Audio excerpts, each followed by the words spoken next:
So intrusive thoughts start out as just an ordinary intrusive thought, which every human being gets, everybody does, just weird, funny, repugnant. But it's never the thoughts that is the problem. It's when we resist it and we give it energy and then it repeats itself. And an intrusive thought itself does not last that long. But what can make it last long, hours and then days and be very sticky for a long time, is that rumination, which I'm going to get into. But when we have them, it can get really confusing. And that rumination can make you doubt and fear for your own safety, intentions, morality, self-control, and sanity. I know it from some of the emails that you all sent me, and I'm so thankful for your honesty. I hope it's such a safe place. But intrusive thoughts, not harmful or dangerous in and of themselves. Maybe, Brian, maybe this would be our lesson that we would be teaching kids, that any thought is not harmful or dangerous in and of itself. Actually, I did a talk last year. Sometimes I've taught sex ed and sometimes I've just talked.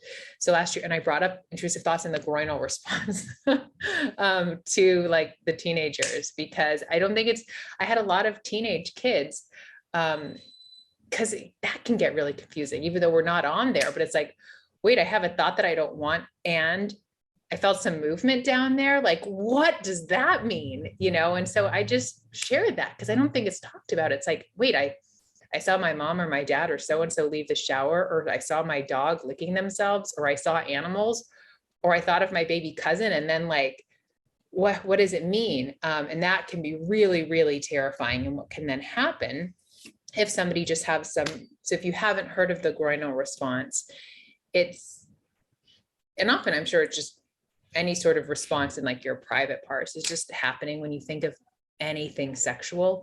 You don't have to like it, but when someone has a stickiness around a sexual thought that can be taboo, and then they're trying to figure out, I want to make sure this is never, ever going to happen. One of the ways that they can test themselves is like, I don't want any movement down there. But often it's just the pressure that you're putting on yourself there, that then you're like, there is movement because of the stress or just the sexualness in nature. And it's really, really hard. If somebody is having some sticky thoughts around children, then if they think, if I'm going to go around my nieces and my nephews, is there going to be any movement down there? But then you're just thinking about it. So it's like, there probably is. And you're kind of like, damned if you do, damned if you don't. I don't know any time if you're going to kind of think of that area that you don't notice anything, or for people if they're walking by a school, or if they're watching something, or it can even be a version of that, of maybe it's not something even sexual. If it's like harm-based or anything, we can take that as agreement. Does this mean I'm like turned on by thinking of shooting up a bank or drinking this bleach? And it's just, again, the thought's never the problem. It's our innocent overreaction and really trying to figure it out. And really trying to use our body's reaction, just thoughts and thoughts and thoughts, and just, we make it so confusing. And then we're like, I don't even know if I want this. I don't know what I want.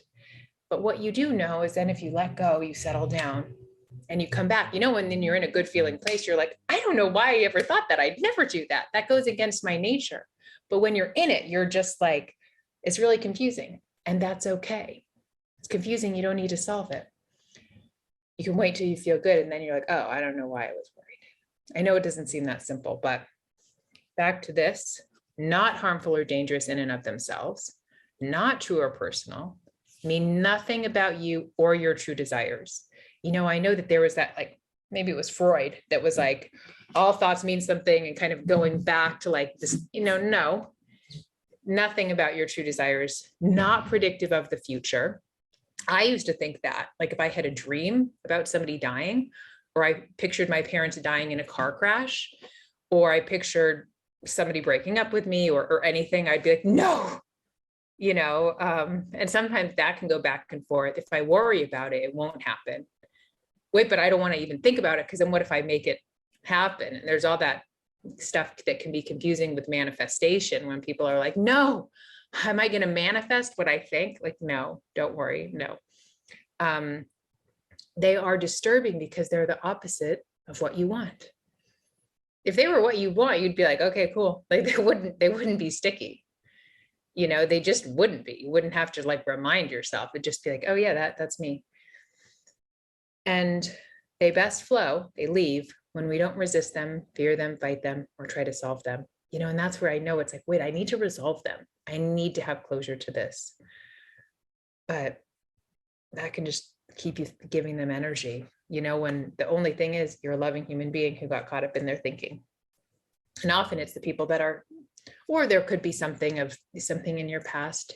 I've worked with a lot of people that were sexually assaulted or molested themselves, and then they can think, oh gosh, what if I did that to somebody? And it's just, again, you're a loving human being having thoughts.